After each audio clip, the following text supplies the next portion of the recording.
하나님께서 베풀어 주신 천국 잔치에 이렇게 함께 모여서 하나님 생명의 말씀을 나눌 수 있는 은혜를 주신 하나님께 감사와 영광을 올려드립니다. 오늘 우리 모임이 그냥 모임이 아니고 생명의 잔치예요. 잔치에 오시면은 맛있고 풍성한 그런 식탁이 준비되어 있습니다. 그래서 오늘 하나님께서 우리에게 주신 생명의 말씀, 창세기 5장 말씀을 통해서 풍성한 식탁, 하나님 우리에게 먹여주시는 놀라운 은혜를 함께 나누기를 원합니다.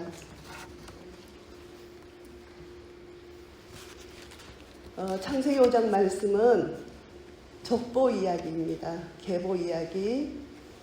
그런데 족보가 왜 그래 중요하나 하면은 이 족보는 우리의 정체성을 알려주기 때문에 참으로 중요합니다. 그래서 족보를 통해서 예수 그리스도가 어떻게 오셨는지 그것에 대해서 잠시 말씀을 나누겠는데요. 창세기에서 오늘 본문에서 말씀하시는 족보는 아담부터 노아까지 10대예요.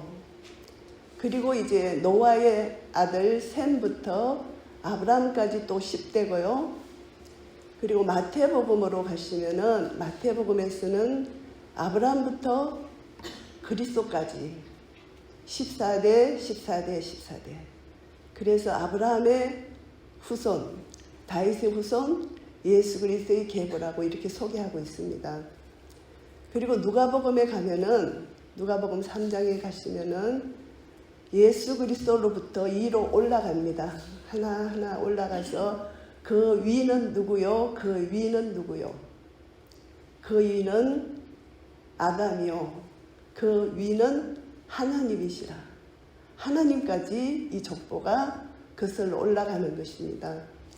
누가는 예수 그리스도의 인성으로 오신 예수 그리스도를 기록했기 때문에 하나님까지 족보를 말씀하시는데요. 예수 그리스도는 하나님의 아들로서 이 땅에 오셨다는 것이죠. 그래서 우리가 예수 그리스도를 나의 구주로 영접하는 자는 우리도 하나님의 자녀가 됐다는 것을 누가복음을 통해서 다시 한번 깨닫게 됩니다. 그래서 오늘 이 본문 말씀을 통해서 나의 정체성, 베드로 사도가 베드로전서 2장 9절 말씀을 통해서 우리에게 왕같은 제사장, 택하신 족속, 거룩한 백성, 하나님 나라의 시민으로서 우리를 불러주셨다고 말씀하고 있습니다. 그래서 우리는 너무나 존귀한 자들입니다. 나의 정체성을 가지고 신앙생활을 하면은 우리 신앙생활이 기쁘고 즐겁습니다. 근데 이제 본문 말씀을 들어가면은 하나님이 어떤 분이신가를 먼저 우리가 찾아보는 것이 너무나 중요합니다. 어떤 본문을 내가 대하든지 말씀 묵상에 있었으면 하나님이 어떤 분이신가, 이것을 우리가 가지고 하나님을 보물찾기 하듯이 찾게 되면은 구약과 신약 속에서 팝콘이 팡팡 터지듯이 여기저기서 내가 그동안 알고 있던 하나님 말씀, 경험했던 하나님 말씀이 떠오르게 됩니다. 그래서 그것을 목걸이를 만드듯이 이렇게 연결을 시키면은 아름다운 목걸이가 되는 것입니다. 그래서 말씀을 대할 때 말씀 속에서 하나님의 사랑을 발견하고, 사도 바울이 에베소 교회를 위해서 기도한 것이 그 하나님의 사랑에 넓이 길이 높이 깊이를 깨달아 알아서 예수 그리스도로 충만해서 이 모든 성도들이 신앙생활을 잘할 수 있도록 그렇게 기도하는 것입니다. 그리고 오늘 본문 말씀에 보시면 1절 말씀에 아담의 계보를 적은 책이라고 말씀하는데, 하나님이 사람을 창조하실 때에 하나님의 모양으로 창조하셨다는 것입니다. 우리는 하나님의 형상대로 지음을 받았습니다. 그런데 아담과 하와의 죄로 인하여 하나님의 형상이 깨어졌어요. 에덴 동산에서 쫓겨났어요. 하나님이 남자와 여자를 창조하셨고, 그들이 창조되던 날에 하나님이 그들에게 복을 주시고 그들의 이름을 사람이라 일컬으셨더라. 복을 주셨다. 이 복이 생육하고 번성하고 땅에 충만한 복도 복이지만 가장 큰 복은 에덴 동산에서 하나님과 함께 거니는 것입니다. 임마누엘 하나님. 그런데 죄로 인하여 이 임마누엘 하나님이 우리와 만나주시지, 아담과 하와와 만나주시지 않는 것입니다. 임마누엘을 잃어버렸습니다. 죄로 인하여 그 복을 잃어버린 것입니다. 그래서 하나님께서 우리 인간을 사랑하셔서 창세기 3장 15절 원시복음을 주시고, 이 원시복음은 십자가 사건을 예언한 복음이잖아요. 그래서 예수 그리스도로 말미암아 구원해 주실 것이라는 약속을 창세기 3장 15절을 통해서 말씀해 주셨습니다. 그래서 잃어버렸던 하나님의 형상, 깨어졌던 임마누엘, 예수 그리스도를 믿음으로 우리가 임마누엘을 회복할 수가 있는 것입니다. 마태복음 1장을 보시면은 예수 그리스도는 자기 백성을 저희 죄에서 구원할 자, 예수라는 뜻입니다. 예수 그리스도가 우리를 자기 백성이래요. 우리 죄에서 우리를 구원하시기 위해서 예수 그리스도가 이 땅에 오신 것입니다.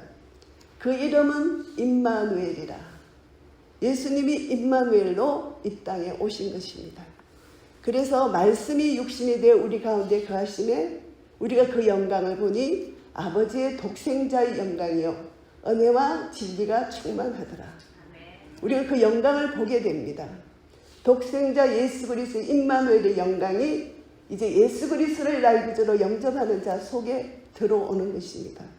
그래서 깨어졌던 하나님의 형상, 말씀과 기도를 통해서 점점점 그 형상이 내 속에서 이루어가는 것이고, 날마다 우리 삶 속에서 임마누엘 하나님과 교제를 나눌 수 있는 것입니다.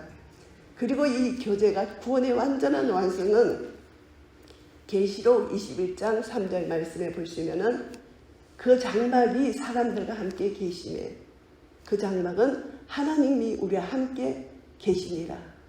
임마누엘이 완전히 회복되는 그런 놀라운 구속의 역사.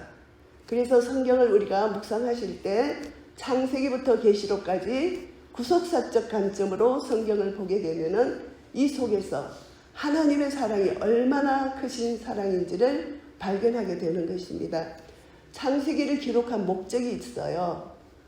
이 목적은 뭐냐 하면은 이스라엘 백성들이 출애굽을 하고 나서 이제 가나안에 들어가기 바로 직전에 하나님께서 이스라엘 백성들을 위로하시고 격려하시고 소망을 주시기 위해서 이 모세의 오경을 기록해 주셨는데요. 창세기에는 창조의 하나님, 모든 천지를 만물을 창조하신 창조주 하나님, 그리고 언약관계, 언약 백성인 이스라엘 백성. 그러니까 그것을 생각하고 가나안 땅에 들어가면 얼마나 많은 가나안 잡신들이 있습니까? 그때 창조주 하나님을 기억하고 내가 누구인지 나의 정체성을 기억해서 절대 이방신에 넘어가지 않도록 그렇게 하나님이 조치를 내려주신 것입니다. 그럼에도 불구하고 그들은 이방신을 섬기게 된 것이잖아요. 그래서 오늘 하나님의 형상대로 지원받은 인간이 죄로 인하여 하나님의 형상이 깨어지고 임마누엘 하나님과의 교제가 깨어졌습니다. 그래서 3절 말씀해 보시면은 아담이 130세의 자기의 모양, 자기의 형상과 같은 아들을 낳아 이름을 셋이라 하였고, 여기서 중요한 말씀이 자기의 모양, 자기의 형상입니다. 우리는 하나님의 모양과 형상대로 지음을 받은 자들인데 죄로 인하여 이 하나님의 형상이 우리 속에서 깨어진 것입니다. 그래서 죄의 모습으로, 죄의 형상으로 우리가 태어나는 것입니다. 그래서 로마서 5장 12절 말씀에 보시면은 이름으로 한 사람으로 말미암아 죄가 세상에 들어오고 죄로 말미암아 사망이 들어왔나니 이와 같이 모든 사람이 죄를 지었으므로 사망이 모든 사람에게 이르렀느니라. 죄의 삭선 사망입니다. 그래서 오늘 본문 말씀에 누가 누구를 낳고 죽었더라, 낳고 죽었더라. 죽을 수밖에 없는 우리 운명을 가지고 태어난 것입니다. 왜냐하면 죄를 가지고 태어났기 때문에. 죄의 삭선 사망입니다. 그래서 하나님은 우리를 사랑하셔서 이 죄의 문제를 해결해 주시려고 독생자 예수 그리스도를 이 땅에 보내주신 것입니다. 나 같은 죄인을 대속하시기 위하여, 구속하시기 위하여 예수 그리스도가 이 땅에 오신 것입니다. 동정녀 마리아의 몸을 입고 이 땅에 낮고 천한 것으로 하늘 영광 보좌를 버리시고 이 땅에 오신 것입니다. 그래서 예수 그리스도를 나의 구주로 영접하는 자들에게는 하나님의 자녀의 권세를 주신 것입니다. 하나님 자녀의 권세는 대단한 권세잖아요.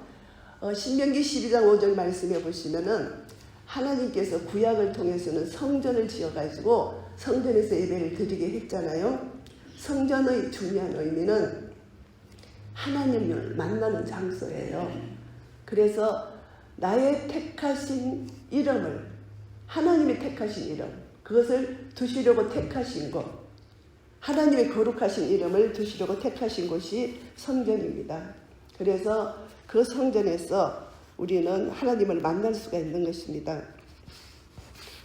그래서 그 택하신 곳이 지금 우리 마음이 되었어요. 우리 마음이 되어서 우리 마음속에 우리가 하나님의 성전이 우리 마음 안에 들어오셨잖아요. 그래서 우리가 말씀 가운데 기도 가운데 주님과 교제를 나누다 보면 성전이 내 속에 와 계시기 때문에 주님과 긴밀한 교제를 나눌 수가 있고 사랑의 교제를 나눌 수가 있는 것입니다.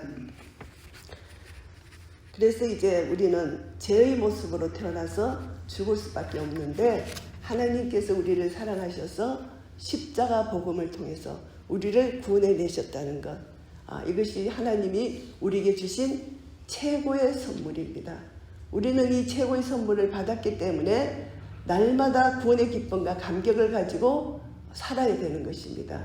어떤 상황과 형편 속에서도 하나님의 절대 주권 밑에 내 모든 삶의 문제를 내려놓는다면 우리는 기쁘고 즐겁게 구원의 기쁨과 감격 속에 살아갈 수가 있는 것입니다.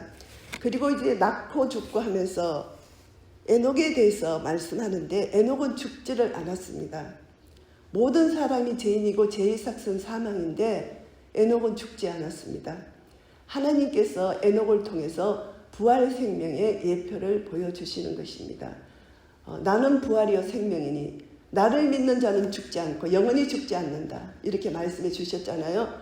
우리 육신은 죽을지라도 부활 생명을 가진 자는 영원히 죽지 않는 부활 생명의 예표가 에녹의 승천을 통해서 우리에게 소망으로 주시는 것입니다. 그래서 에녹이 하나님과 동행했는데 동행한 시기가 65세 때 아들 무두셀라를 낳았잖아요. 그때부터 하나님과 동행했습니다. 분명한 이유가 있을 것입니다.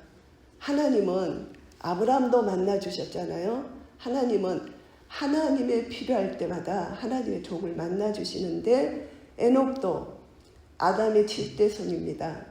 이제 10대 손 노아 때 하나님이 이 땅을 완전히 심판하실 그것을 알고 계셨고 계획을 갖고 계신 것입니다. 그래서 7대 손 에녹 시대 때 하나님은 심판이 올 것이라는 것을 알려주시기 위하여 에녹을 선택하신 것입니다. 그래서 에녹이 하나님께 쓰임받는 것이죠. 그런데 무두셀라, 이 무두셀라 뜻은 창을 던지는 자 이런 뜻도 있고요. 무두라는 것이 죽음, 셀라는 보낸다 이런 뜻이 있다고 합니다. 그래서 이 아들이 죽는 날에 심판을 보낼 것이다. 죽음을 보낼 것이다. 이런 엄청난 뜻이 아들의 이름 속에 들어있는 것입니다. 그러니까 이 아들을 볼 때마다 종말론적 신앙심을 가지고 살 수밖에 없는 것입니다. 언제 아들이 죽을지 모르지만 이 아들이 죽는 날에는 이 세상에 심판이 온다는 것. 그래서 그런 마음을 가지고 살았습니다. 그렇기 때문에 이 에녹은 하나님의 은혜를 입은 자로서 하나님과 동행하는 삶을 살게 된 것입니다. 그런데 이 무두셀라가 969세에 죽었잖아요. 가장 장수한 인물입니다. 왜 이렇게 오랫동안 살았을까 생각해 본다면 하나님께서 우리 인간들에게 회개의 기회를 주시려고 이렇게 오랫동안 참고 기다리셨다. 이것을 우리가 알게 됩니다. 969 이것을 우리가 계산해 보면은 라멕을 낳은 후 무드셀라가 라멕을 낳았을 때 나이가 187세예요. 그리고 라멕이 또 노아를 낳았을 때 182세예요. 이것을 계산하면은 369세가 됩니다. 노아가 태어났을 때 무드셀라 나이가 369세예요. 근데 창세기 7장 6절 말씀에 보시면은 홍수 심판이 일어났을 때 노아의 나이가 600세입니다. 정확하게 969세에 홍수 심판이 일어나고 무드셀라가 죽은 것입니다. 하나님 말씀은 1.1획도 틀림없이 그대로 행해지는 것입니다. 그래서 하나님께서 노아를 통해서 이제 방주를 짓게 하시고 구원받을 자, 심판받을 자 이렇게 나누는 것입니다. 결국 계시록에도 보면은 의로운 자는 의로운 대로, 불의한 자는 불의한 대로, 더러운 자는 더러운 대로, 거룩한 자는 거룩한 대로 이렇게 나누는 것입니다. 마지막 심판이 구원과 심판으로 나눠지는 것입니다. 그러면 에녹이 어떤 삶을 살았는지 성경에 두 군데 에녹에 대해서 소개를 하고 있습니다. 먼저 히브리서 11장 5절 말씀을 보시겠습니다. 믿음으로 에녹은 죽음을 보지 않고 옮겨졌으니 하나님이 그를 옮기심으로 다시 보이지 아니하였느니라.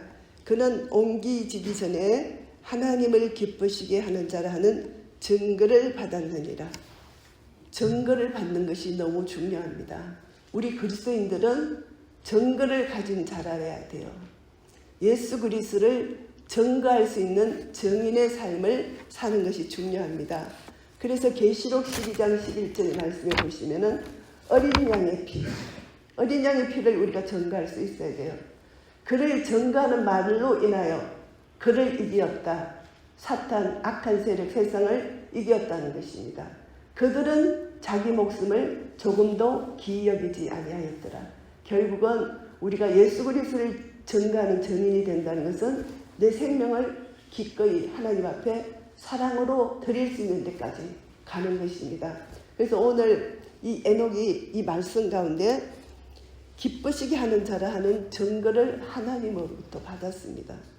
행함이 없는 믿음은 죽은 것이기 때문에 우리 삶 속에서도 예수 그리스도를 증거하는 증거가 있어야 됩니다. 6절 말씀입니다. 믿음이 없이는 하나님을 기쁘시게 하지 못하나니 하나님께 나아가는 자는 반드시 그가 계신 것과 또한 그가 자기를 찾는 자들에게 상 주시는 이심을 믿어야 할지니라. 믿음이 없이는 기쁘시게 못한다는 것입니다. 그런데 기쁘시게 하는 자가 가진 이 마음은 뭐냐 하면은 하나님이 계시다. 하나님 앞에서의 삶입니다. 이것이 경건한 삶입니다. 하나님 앞에서 사는 삶하고 하나님이 없는 데서 사는 삶하고는 다른 것이잖아요. 항상 하나님 앞에서의 삶을 살게 되면은 경건하고 의롭고 거룩한 삶을 살 수밖에 없는 것입니다. 하나님 앞에서의 삶은 두렵고 떨림으로 살아가게 되는 것입니다.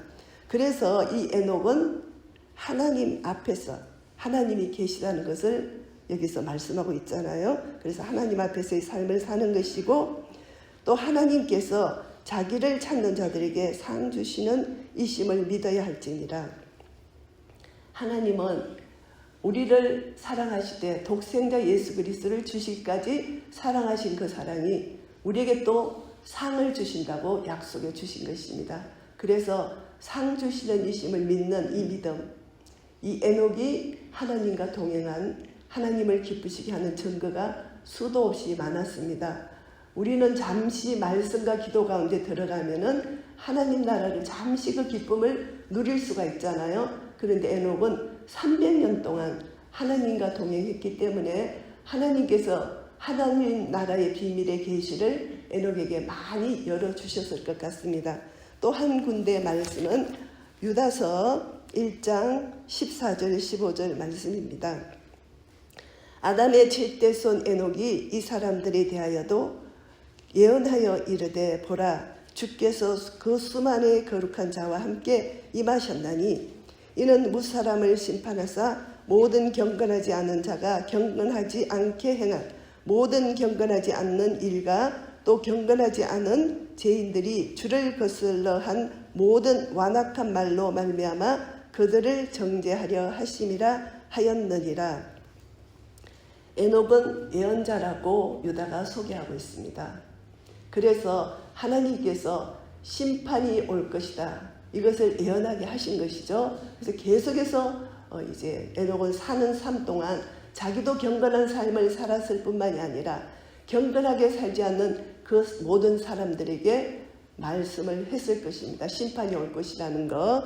그래서 하나님의 심판은 경건하지 않는 자들에게 온다는 것입니다. 이 경건하지 않는 자들이 로마서 1장에 가장 잘 나타나 있습니다. 로마서 1장에 인간의 죄성이 로마서 1장에 많이 나와 있습니다. 그래서 집에 가서 그것은 보시고 이 시간 관계상 경건치 않다. 이 경건치 않다는 것은 하나님을 두려워하지 않는다는 것입니다. 불의를 행한다는 것입니다. 진리를 거스리고 하나님을 대적하고 오늘날 우리가 많은 오늘날 이 시대 상황 속에서 우리가 그것을 깨달을 수가 있습니다. 이런 상황 가운데 에녹을 세우셔서 이제 심판을 선포하게 하시는 것입니다. 반드시 심판이 올 것이다. 회개하고 하나님 말씀을 믿으라, 이렇게 하는 것이죠. 그래서 이제 우리가 이 말씀 가운데 우리가 다시 한번 우리 자신을 비춰본다면은 오늘 말씀을 이제 정리하게 되면은 오늘 본문에서 나온 하나님은 누구신가? 하나님은 인간이 죄를 지었음에도 불구하고 낳고 죽었더라.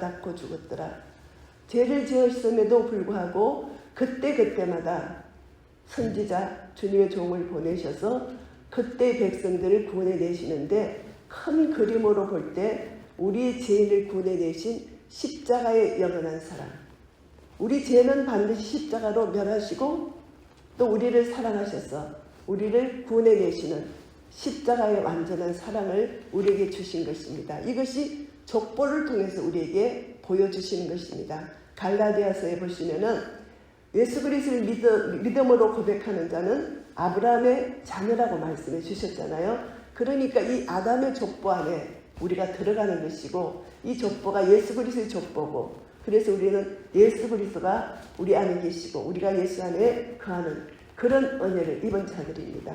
그래서 우리의 정체성을 다시 한번 확인해야 됩니다.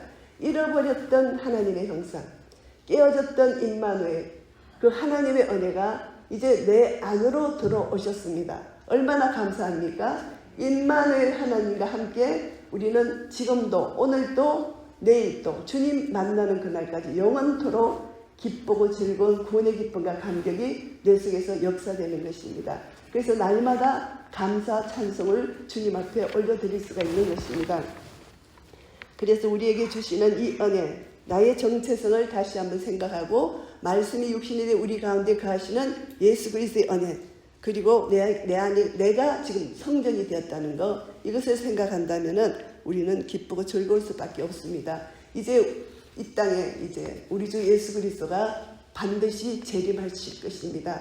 그때까지 우리는 소망 가운데 주님이 재림하시면 그 주님의 장막에 영원토록 임마누엘 하나님과 거할 수 있는 은혜를 얻게 되는 것입니다. 그래서 우리가 하나님 말씀을 묵상할 때 적용 부분을 억지로 끌어낼 필요는 없습니다. 말씀 안에서 내가 만난 하나님, 하나님의 사랑, 그것을 만나고 경험하고 하나님 안에서 하나님 나라 의와 평강과 희락을 누리게 되면 하나님의 사랑이 점점 내 속에서 자라나고 커지게 되면은 저절로 하나님 사랑, 이웃 사랑을 하게 되는 것입니다. 이런 은혜가 우리 모두에게 있으시기를 예수 그리스도 이름으로 축복합니다. 아멘.